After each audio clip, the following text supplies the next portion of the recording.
we appreciate the job now, but then is it a thing of medical stuff, or it's carelessness? Because we see some. It's carelessness. Okay. It's carelessness. All right. So how can this? Thank you for being honest. Now, no, how can I was very careful so I don't. No, it's careless. Now, but how can we? What can we do to avert that kind of? Even if, but as a trained personnel, we should be able to work in the confines of pressure. Yes, you are right. You know, when we are talking about medical practice, it's a teamwork. You know, anything when we talk about teamwork, you give your own services.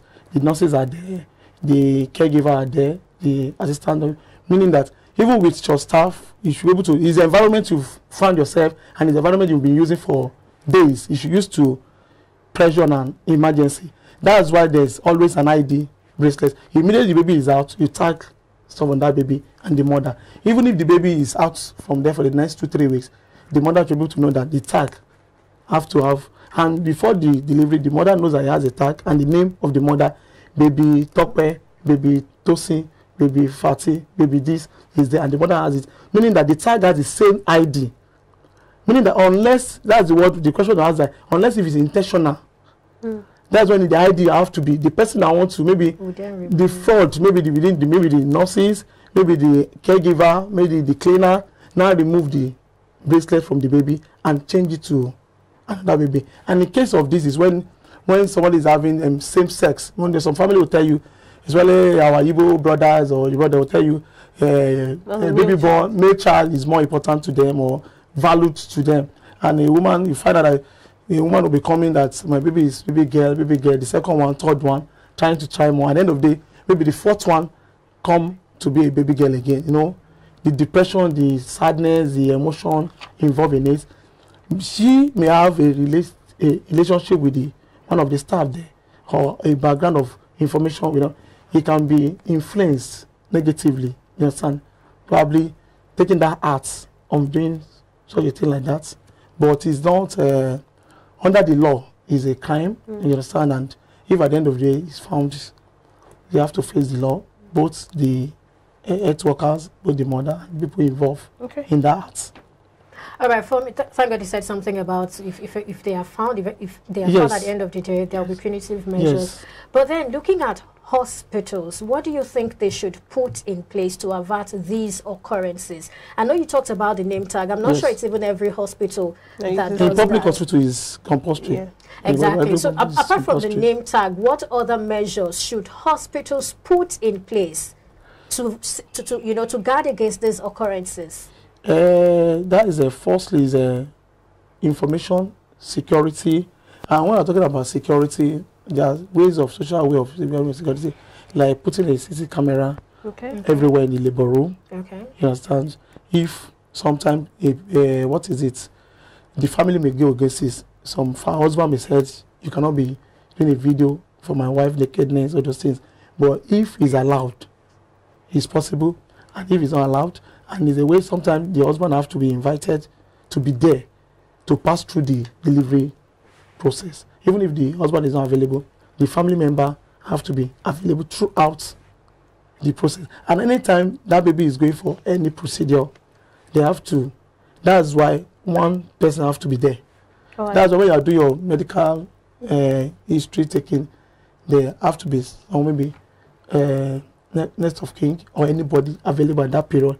That is family that can probably take the witness what is going on. You mentioned the fact that some spouses or the husband of the woman or some relative, they're advised to be with them in the delivery room. Yes. But we know that some hospitals have some restrictions. Some places are just mainly for staff and not for any other person. So what are some places that because some husbands, trust me, they can't even stand the delivery room because they will faint even before the woman is child. So what are those parts that you know well, you also mentioned that they have to take the child that comes out with some emergency situations to a particular kind of room. You mentioned the name. So is that allowed also for outsiders that are not members of staff? Yes, there will be a kind of window through. Oh, you can see through. You can see through. You understand that, probably see what is going on. And it's on the medical aspect, it even protects the medical practitioner to know that they are doing the right thing. Because you can't come out and tell the father that your baby is gone or your baby has this.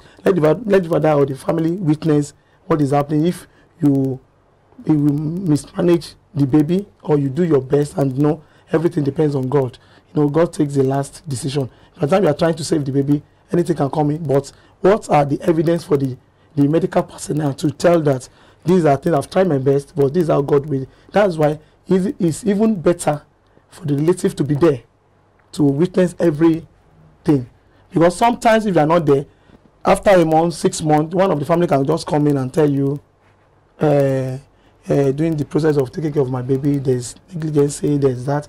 Even we are talking about baby swab, there's another program that there's another thing that's common about. We are talking about placenta.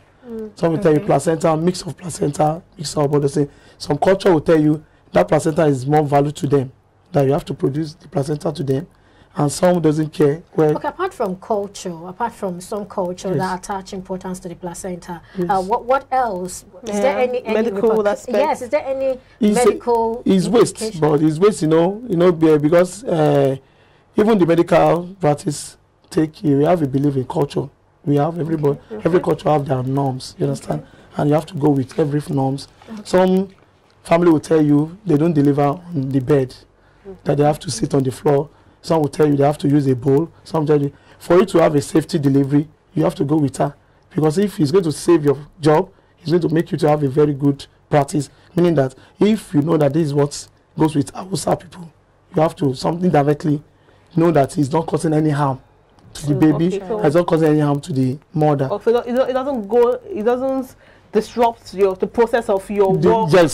So I can tell you I want to give birth on the floor, and you would be comfortable. Yes, if you find out that the service and everything has been normal and something they are getting a kind of delay, and she's telling you, especially those mothers that have maybe multiple child, maybe like they have these more children, and they have experience. Yeah, it's probably they have experience. They know they've taken first child, second child, and telling you that my first baby, my third baby, my fourth baby is what I do.